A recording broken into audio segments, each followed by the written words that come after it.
El Señor es contigo, bendita. Quisiera partir de una afirmación que hizo el Papa Juan Pablo II en uno de sus viajes a América Latina. Si no estoy mal, el primer viaje que hizo hace ya 10 años, cuando inauguró la conferencia de Puebla. María y sus misterios pertenecen a la identidad propia de los pueblos de América Latina y caracterizan su piedad popular. Dos detalles hay en esta afirmación del Papa. María está tan metida en la historia de nuestros pueblos que ella prácticamente es como alma de nuestros pueblos de América Latina. Basta mirar y escuchar y compartir con muchos hermanos. Basta mirar inclusive experiencias de tipo polémico, no lo digo por pelear en este momento, sino por parto de una situación de experiencia. Cuando en nuestros pueblos de América Latina se quiere saber si una persona es de la Iglesia Católica o de una de las otras iglesias o comunidades cristianas, se le pregunta siempre por la Virgen. ¿Ama usted a la Virgen? ¿Cree usted en la Virgen? Y fíjense que en la práctica este detalle ha pasado a ser como característico de los que son de la Iglesia Católica. Con frecuencia, inclusive hasta en la casa de mi familia, cuando yo llego a mi casa, lo primero que encuentro en la puerta es: no nos moleste, aquí somos católicos y creemos en la Virgen María. ¿Sí? Es un letrerito que mi mamá puso en la puerta cuando la gente llega a tocar ahí junto al timbre, y entonces yo cada que llego lo miro y me da risa. Pero eso ustedes han captado que con frecuencia, entonces lo digo en forma positiva, porque cuando uno se sienta a dialogar con hermanos de otras iglesias sin pelear, sin discutir, es mucho lo que se aprende en común. Recuerdo hace unos años en una experiencia internacional, nos pusimos a dialogar con un teólogo protestante importante, y entonces en el diálogo él me planteó el tema mariano, y como yo estaba de profesor en esa época también de Mariología en la Javeriana, entonces nos pusimos a dialogar a partir de unos cuantos textos, y era admirado, y me decía: pero a ver, explíqueme más, ¿cómo acostumbran ustedes explicar esto? Díganme. Yo le decía: mira, es esto, sin polémica, sencillamente tomemos este texto, vámonos a este lado, corramos a este, y estuvimos 2 horas dialogando, y él me decía: estoy admirado de que nosotros hayamos perdido tanta riqueza. No es que diga que yo lo quiera convertir. Yo le dije: a mí no me interesa. Usted está en su comunidad, yo estoy en la mía. Sencillamente, como hermanos, sentémonos a compartir. ¿Y por qué tenemos que perder las riquezas que son bíblicas? Ahí no hay nada más. Es sencillamente desde la Escritura. Entonces, María y sus misterios pertenecen a la identidad propia de los pueblos de América Latina y caracterizan su piedad popular. Por eso, el documento de Puebla le dedicó tanta importancia al tema mariano, y entonces nos ayuda a pensar a nosotros en esto.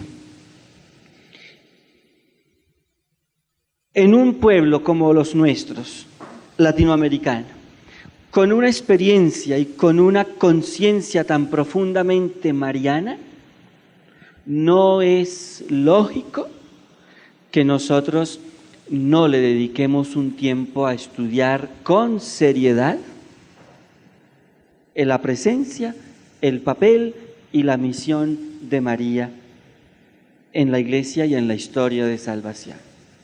Porque corremos el peligro de quedarnos simplemente a un nivel afectivo. simplemente. Ah, es que es nuestra mamá. ¿Sí? Te puedes y yo me puedo quedar ahí, defender a mi mamá porque es mi mamá, pero sin profundizar mucho más en ella. ¿Quién es? Su historia, sus estudios, sus dificultades. Parto de la experiencia de mi mamá. ¿Sí?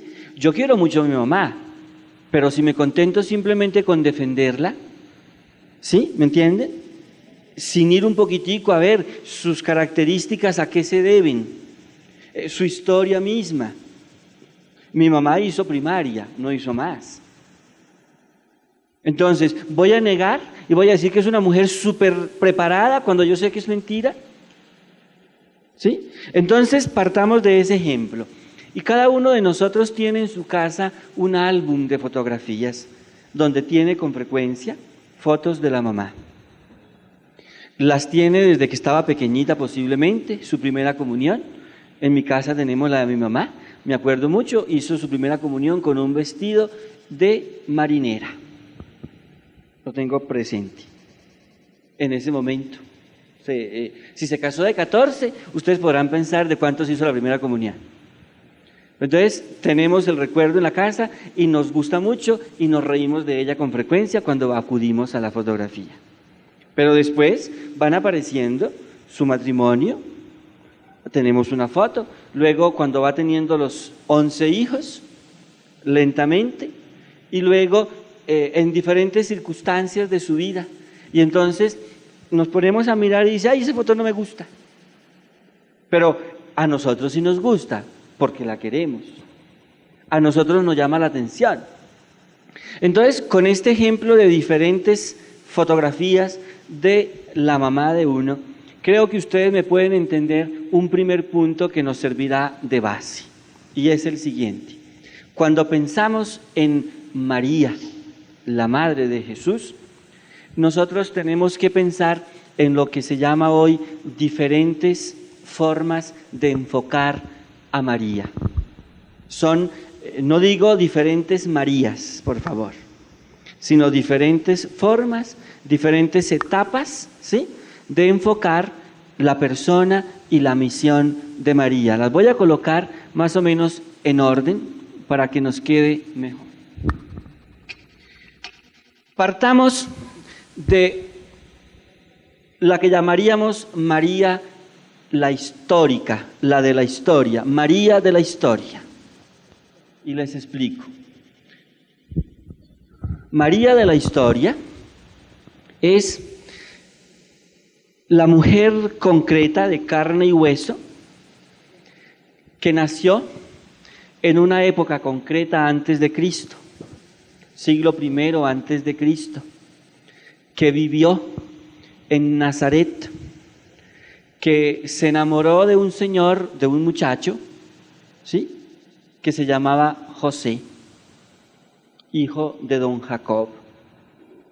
Vean cómo lo voy planteando de una manera sencilla porque es que tenemos la idea de que el esposo de Misia María era un viejo. Esa visión surgió en el siglo VI, ¿sí? La visión del José viejito con bastón surgió en el siglo VI a partir de un libro que la Iglesia nunca aceptó. ¿Sí? Es un libro llamado apócrifo. ¿Sabe qué son los apócrifos? Son libros o evangelios que la Iglesia nunca aceptó como verdaderos. ¿Por qué? Porque manifestaban o expresaban una visión poco consecuente con el Nuevo Testamento. No estaban muy de acuerdo.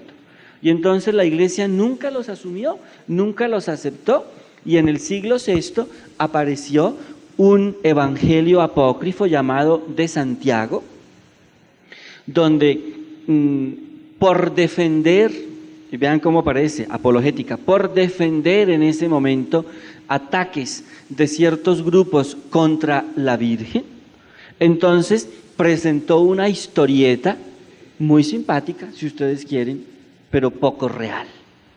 Se las resumo. La niña María nació en una familia muy rica de don Joaquín y de doña Ana. Y entonces ellos, entre paréntesis, vuelvo a insistir que esto que les estoy narrando del Evangelio de Santiago no lo aceptó la iglesia. ¿Sí? Bueno, cierro el paréntesis. Y entonces nació en una familia muy rica y los papás desde chiquita la criaron en una experiencia religiosa profunda, tan profunda y tan religiosa que desde el principio dijeron los papás, se la vamos a consagrar a Dios. Y no le permitían ni siquiera pisar el suelo. Entonces la tenían cargadita. Ustedes saben que una niña cargada toda la vida se quedaría mimada y necia. A los 2 años la llevan al templo y se la consagran a Dios y la dejan allá en el templo. Eso es antihistórico. En la época no se daba de eso en Jerusalén. Se la llevan allá y dice el Evangelio de Santiago que cuando la dejaron a los 2 años, era tanta la dedicación de ella a Dios que ni siquiera se volteó a decirle chao, chao a los papás cuando se iban del templo. Se quedó en el templo y cuando llegó a la adolescencia, entonces el sumo sacerdote, muy preocupado, decía, ¿qué hacemos con esta niña? Tenemos que conseguirnos una persona que cuide su vida y su virginidad. Entonces lanzaron a concurso entre los varones de Israel quién quería casarse con la niña María. Y entonces acudieron una cantidad de jóvenes y señores, y entre ellos apareció una persona mayor, viuda, ¿sí? Y entonces se ganó el concurso cuando le floreció la varita. ¿Sí? ¿Por qué? Porque el sumo sacerdote le repartió a cada uno de los pretendientes un palito, y entonces dijo, al que le florezca la varita, ese será el escogido de Dios para ser el esposo de la niña María. Y entonces, pero eso es una leyenda, eso es un evangelio apócrifo no aceptado. Entonces, eso dio lugar a que nos quedáramos con la idea de que la niña María se casó con un viejo.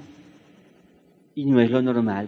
El evangelio nos dice que eran desposados, se querían mucho. Entonces, una muchacha en Nazaret, siglo I antes de Cristo. ¿De acuerdo? Ahora, después ampliamos más tal vez, o a lo largo de estos 2 días. Segundo, resulta que esta mujer maravillosa, sencilla, campesina del lugar, tuvo un hijo y su hijo llegó a ser grande. Jesús, el Cristo y el Señor. Y entonces, ¿qué aconteció? Que después de la Pascua de Jesús, entonces nosotros nos encontramos ¿con qué? Nos encontramos con una experiencia novedosa, que la comunidad cristiana, amando profundamente a Jesús el Señor, comenzó a pensar también en María, su madre. Entonces aquí surge la segunda María, que es María de la fe pascual. ¿Sí? ¿Cuál es esta María? Yo sé que es la misma, por favor, pero es la manera como la comunidad cristiana que amaba profundamente a Jesús comenzó a pensar en ella, la mujer de la historia, pero mirada con lentes nuevos. Mirada con los lentes de la Pascua de Jesús. Y entonces todo comenzó a cambiar. Parto de una experiencia. ¿Se acuerdan cuando eligieron al Papa Juan Pablo II? Era el primer extranjero, el primer no italiano en 400 años. Entonces, tan pronto surgió como Papa, todo el mundo comenzó a averiguar su infancia, a ver quién había sido, sus profesores, si es que todavía existían, sus conocidos, sus compañeros de colegio, y entonces comenzaron a hurgar hacia atrás y descubrieron muchas cosas, pero todo lo miraban, todo lo juzgaban con los lentes de Papa. ¿Sí? ¿Quién es la María de la fe pascual? Es la mamá de Jesucristo, el Hijo de Dios y el Señor de la historia. Y entonces, si Jesucristo fue tan importante, entonces se comienza a mirar la persona y la figura de María desde esta óptica de la fe pascual. Entonces ya las cosas se agrandan, las cosas se enriquecen, las cosas se miran con otros ángulos distintos. ¿De acuerdo? ¿Me entienden eso? Tercero, nos encontramos con que a partir del siglo II, sobre todo siglo IV, V, VI y ahí para adelante, los padres de la Iglesia y luego los papas y los concilios comienzan a enfrentar dificultades, y entonces desde el siglo IV, sobre todo en el concilio de Éfeso, comienzan a aparecer una serie de documentos que quieren presentar a Jesús, el Señor, como el centro de nuestra vida cristiana, y entonces necesariamente al presentar a Jesús como perfectamente hombre y perfectamente Dios, tienen que hablar de su mamá. ¿Sí? Y entonces es una época muy difícil en ciertas cosas, porque llegó un obispo llamado, por ejemplo, Barrio, que decía: María engendró al hombre Jesús, pero no engendró al Dios que estaba en Jesús, porque Dios no puede ser engendrado. ¿Sí? Y entonces hubo dificultades, y al final el concilio, primero en Éfeso y después en el siguiente, creo que en Calcedonia, se afirma expresamente que María es madre de Jesucristo, y Jesucristo es el Señor y Dios, luego María es la madre de Dios. Entonces es la María del magisterio.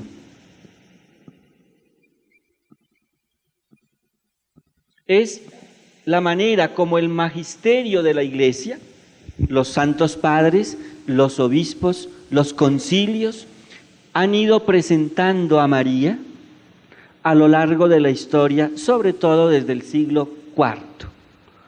Uno de los últimos documentos es el documento de Juan Pablo II sobre María, la Madre del Redentor. Él hace un comentario muy sencillo desde el capítulo 8 de la Constitución sobre la Iglesia, y entonces nos presenta a María como la peregrina de la fe. Luego, un cuarto elemento, una cuarta manera, y es que a partir de la fe pascual y a partir de las enseñanzas del magisterio, los teólogos en la Iglesia han ido estudiando y estudiando lentamente el papel de María en la Escritura y el papel de María en la historia de la Iglesia, y entonces han ido produciendo una serie de libros muy interesantes y muy bellos. Entonces, esto se llama María de la teología. Es, si ustedes quieren, la manera como los teólogos estudian a la Madre de Jesús, la manera como ellos tratan de entender su papel, la manera como ellos tratan de entender su misión en la vida de cada uno y en la vida de la Iglesia. El último libro, por ejemplo, que acaba de salir este año, lo estoy apenas leyendo, es muy bello, se llama La Madre de Jesús. Es una introducción a la Mariología del padre Javier Picasa.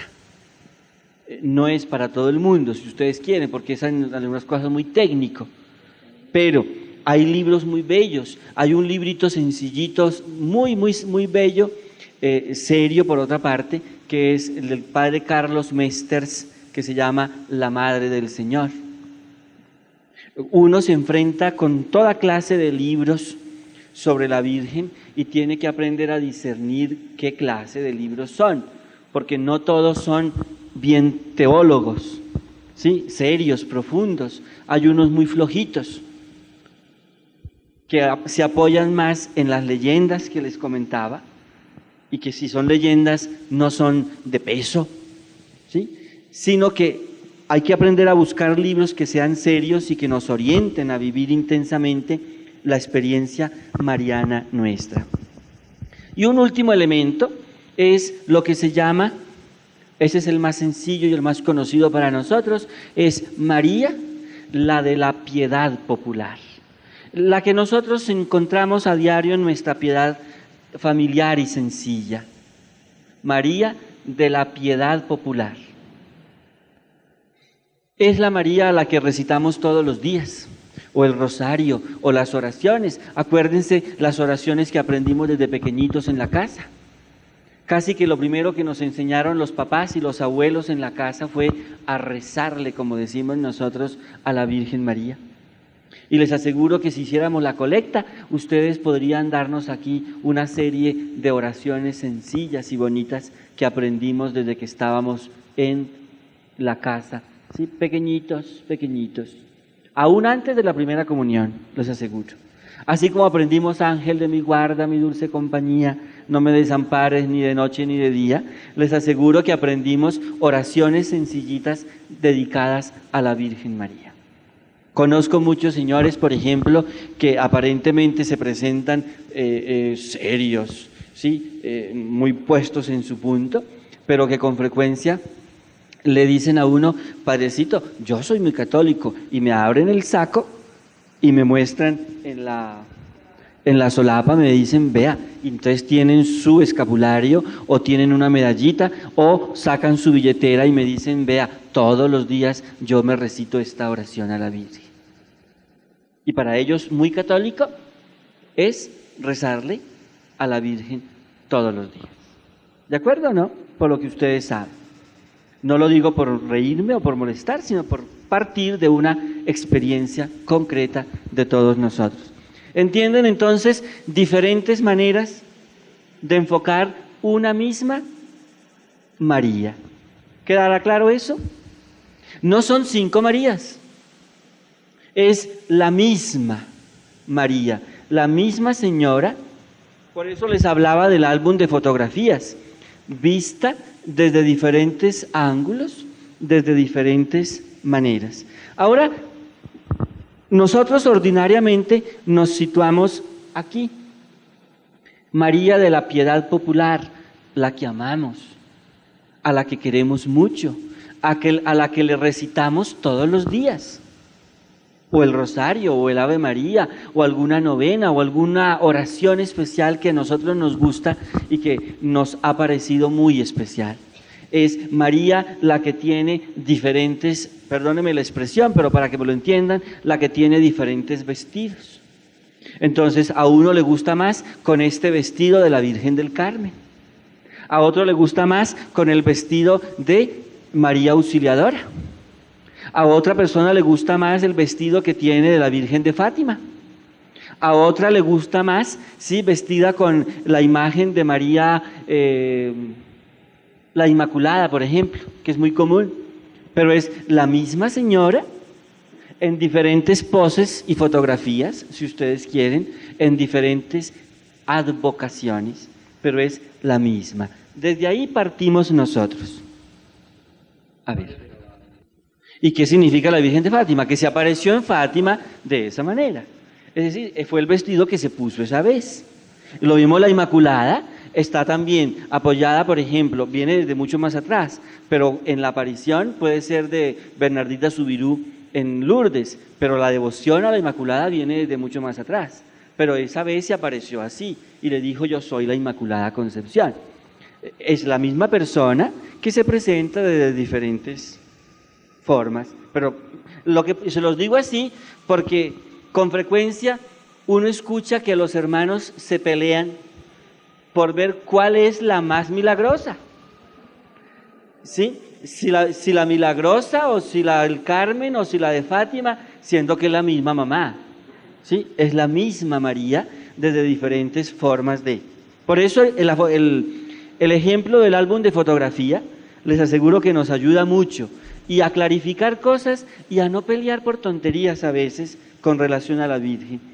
Si a tu hermano le gusta más la Virgen de Fátima, bendito sea Dios, significa que le gusta mucho la Virgen en esa invocación. Que si tú le tienes más devoción a la Virgen del Carmen o a la Milagrosa o a la Virgen de la Valvanera o a la Virgen de... Eso muchas veces depende de donde nacimos. Uno cañero le va a gustar mucho más. ¿Cuál Virgen? La Torcoroma.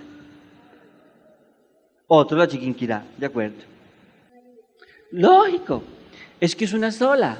Pero yo parto, por eso, parto de aquí, de la piedad popular, que me la distingue tanto.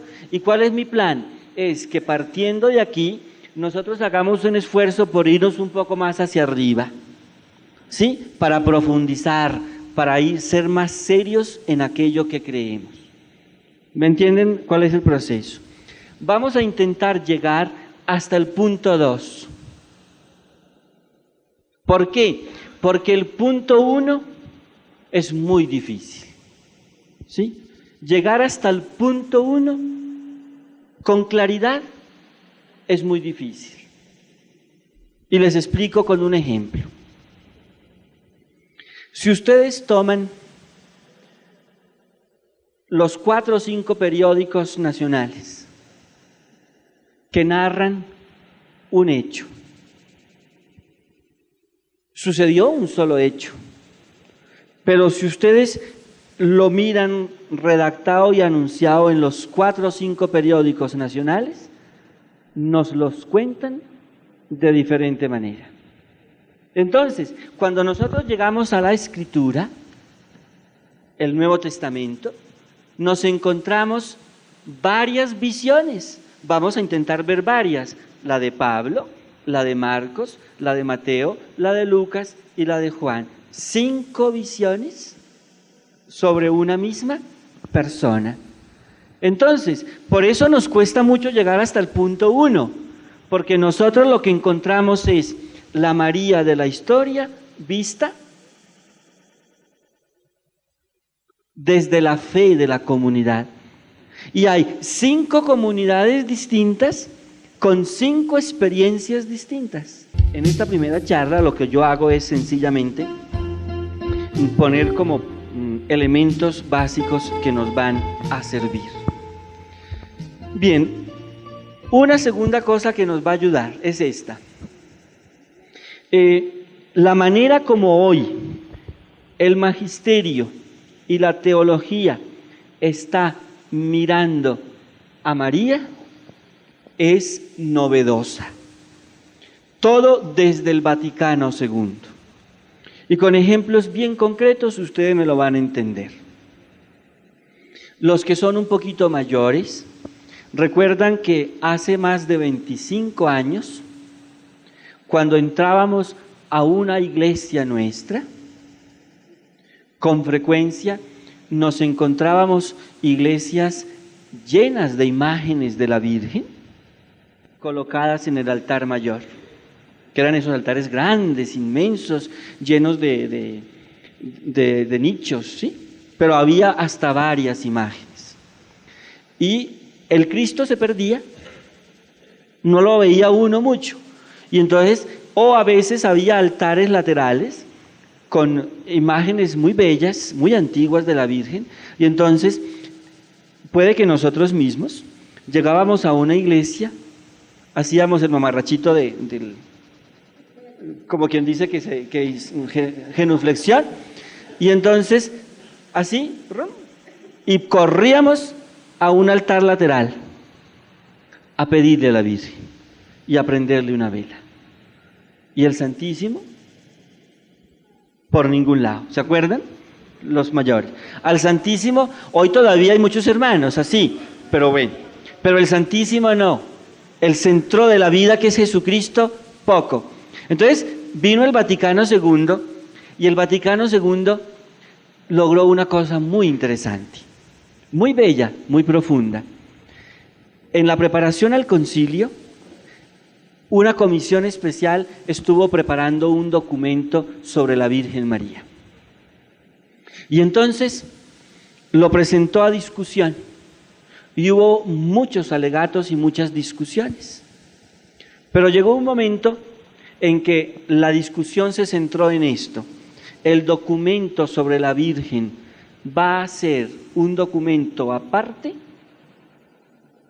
especial, o deberá ser el capítulo último sobre el documento de la Iglesia. Y esa fue una pregunta clave. Y era que había en ese momento dos corrientes que oficialmente se han llamado más tarde la corriente maximalista y la corriente minimalista. Las explico. La corriente maximalista, de máximo, no la más en máximo, sino la que dice, nunca diremos lo suficiente de la Virgen María. Se apoyaban en San Bernardo, un santazo de la Edad Media, que llegó a decir, de María nunca diremos lo suficiente.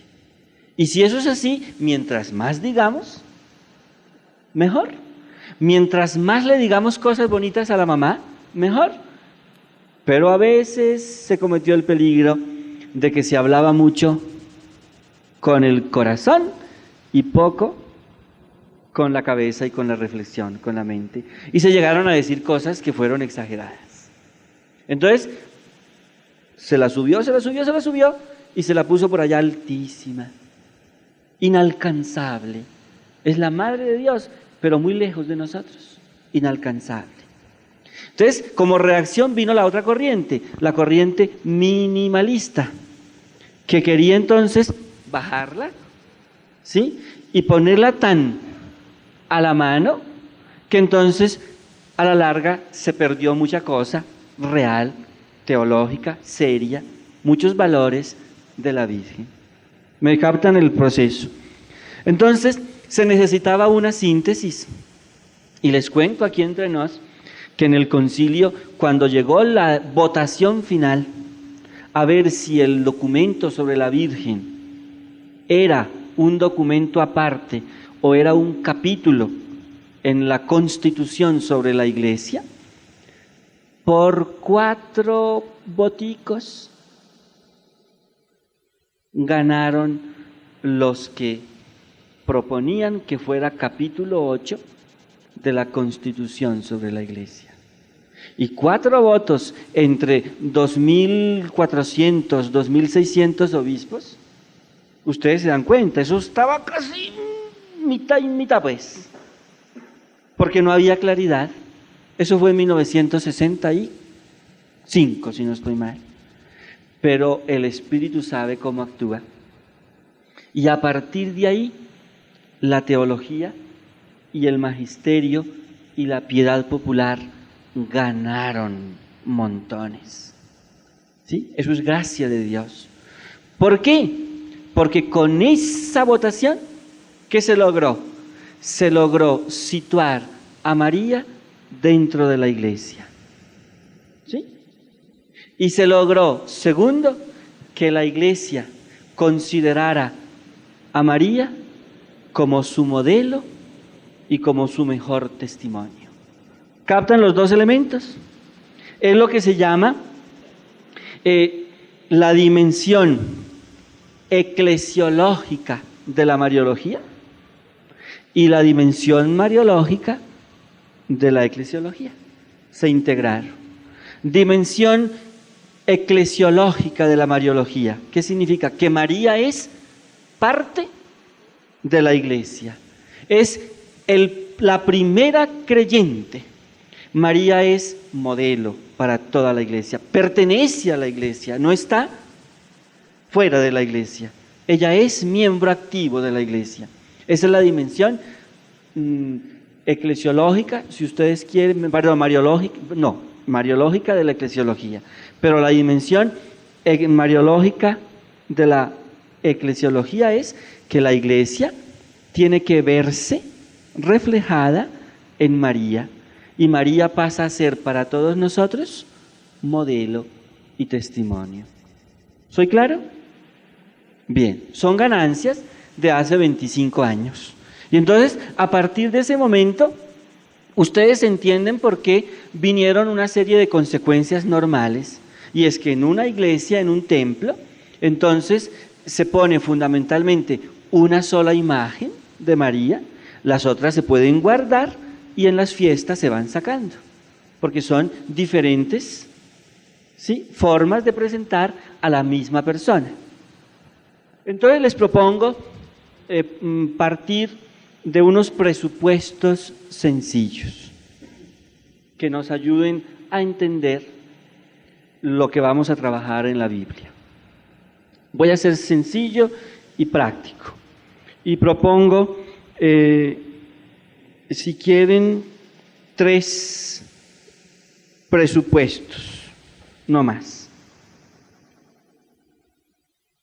Presupuesto significa punto de partida, que nos va a servir para entender todo lo que viene. El primer presupuesto es situar.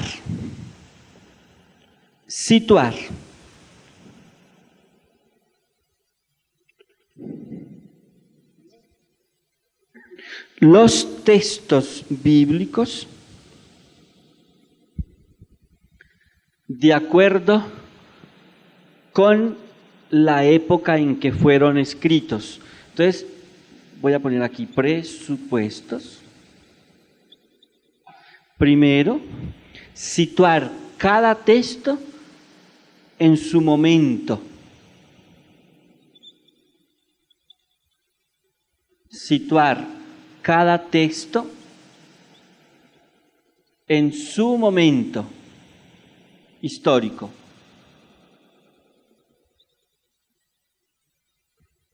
Eso significa que si partimos, por ejemplo, del texto de Marcos, vamos entonces a mirar en qué época fue escrito Marcos, ¿sí? Y entonces eso nos va a ayudar a entender muchas cosas, porque Marcos fue escrito primero que Lucas.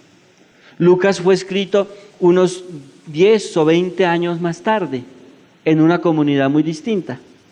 Entonces uno va a entender por qué Lucas dice cosas más grandes y más bonitas que las que dijo Marcos. ¿De acuerdo?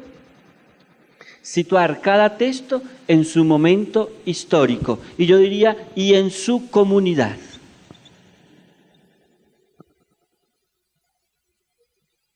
Bien. Segundo presupuesto que vamos a trabajar es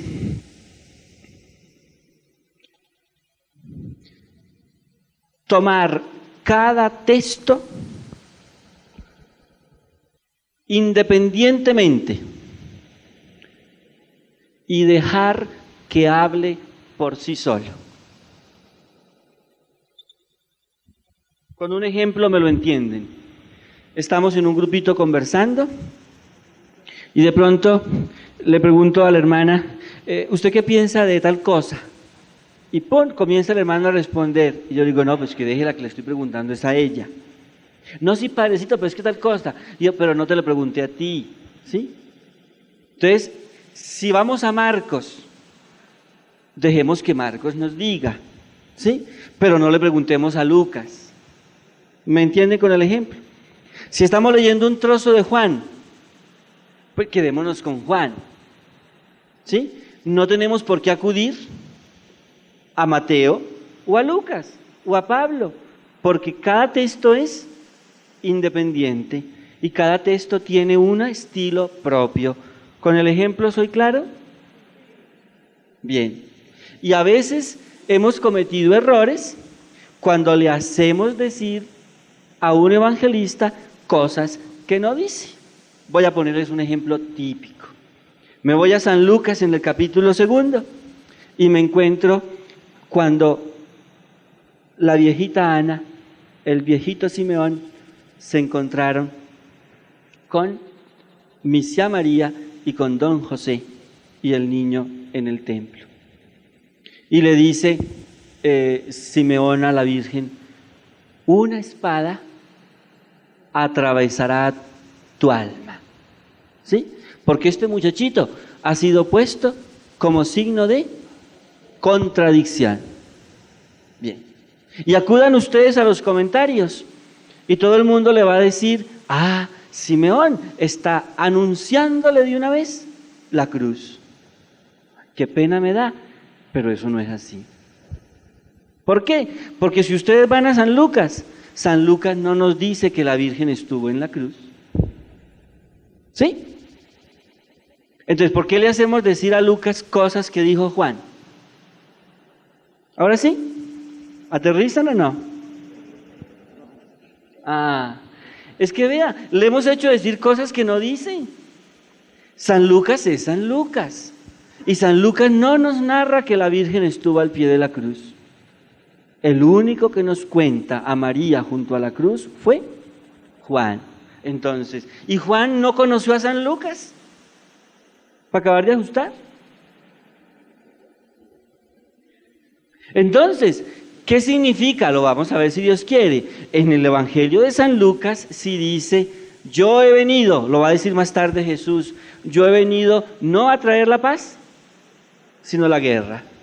Yo he venido a poner contradicción en la historia. Entonces, interpretemos ese texto de don Simeón en el Evangelio de San Lucas con el tema de la espada. La espada para San Lucas es la presencia de Jesús, es tan fuerte que es capaz de dividir, ¿sí? Divide a la persona y divide a las familias con frecuencia. Dígame si no, por creer en Jesús, ¿con cuánta frecuencia nos hemos metido en problemas en la casa, en la familia? Porque nos dicen zanahorios, nos dicen pendejos, nos dicen beatos, nos dicen de todo, rezanderos. Vayamos al cuadrito anterior, la María de la fe pascual, ¿sí? Por eso les digo yo que llegar a la María de la historia a partir de los evangelios es muy difícil, porque lo que ellos nos cuentan fue la fe que tenían las primeras comunidades, una fe maravillosa y formidable, apoyada muchas veces en lo que les contaban. Pero segundo, ese es un presupuesto también que yo creo que es importante tenerlo en cuenta. Pongámoslo si quiere, el centro de la fe es Jesucristo. ¿Sí? El centro de la fe es Jesucristo. Y cuando María aparece, siempre es en función de Jesucristo. Si eso me lo tienen ustedes claro, entenderán muchas cosas. Con palabras más elegantes, ¿sabe cómo se dice esto hoy? Que no se puede entender a María sin Jesús. Que la Mariología no se entiende sin la Cristología. Yo no puedo hacer una Mariología distinta, independiente, ¿sí? Es que María no tiene razón de ser sino en función de Jesús. Yo parto de experiencias. Mi mamá se infla, se siente feliz y dichosa cuando puede bajar de mi casa hasta la parroquia conmigo de gancho. Sí. Cada que yo voy a la casa, mi mamá se siente feliz y dichosa.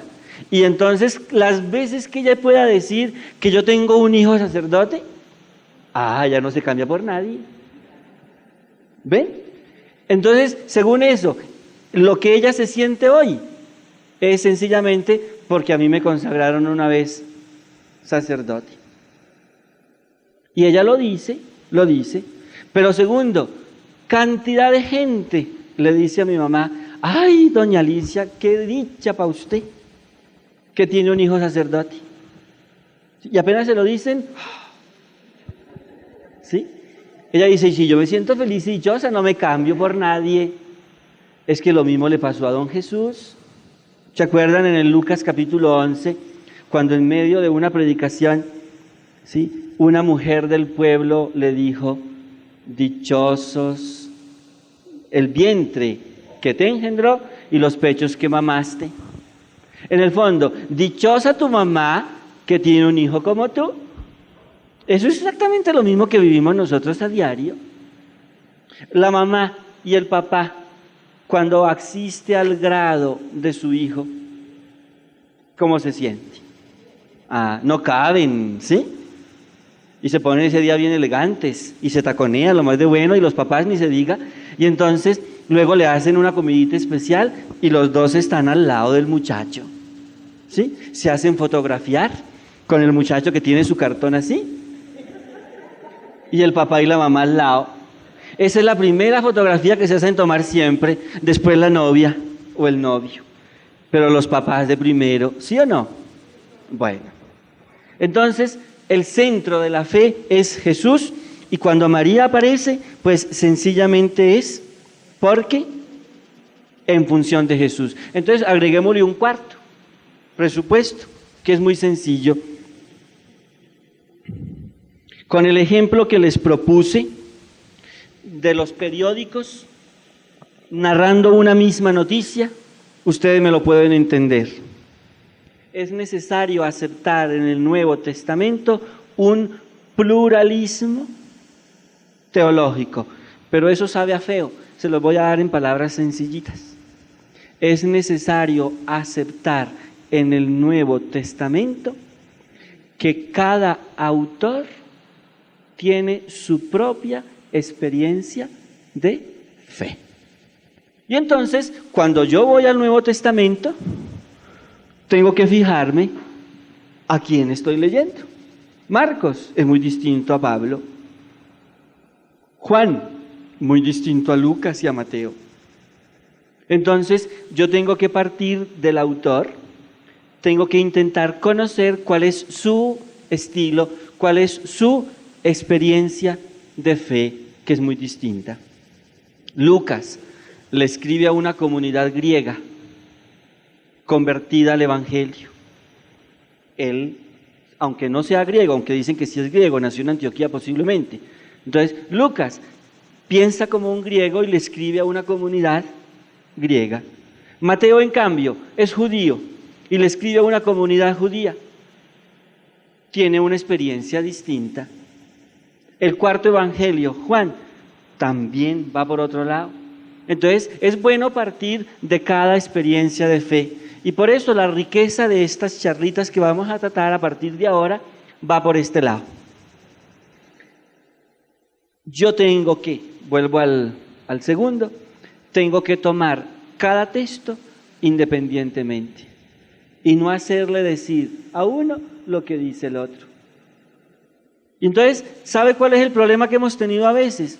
Que hemos armado unas colchas de retazos, con pedacitos de Marcos, con pedacitos de Mateo, con pedacitos de Juan, y ¡prun! Hacemos un collage, como se dice hoy elegantemente, ¿sí? Y entonces, a veces es un collage que no nos ayuda, que nos hace daño y nos puede indigestar. Mi propuesta es que si queremos un estudio serio de María, comencemos sencillamente mirando a cada uno por aparte y tratemos de encontrar una riqueza fabulosa. Cada uno tiene su riqueza propia y más, si lo sitúo en su momento histórico, pues mejor.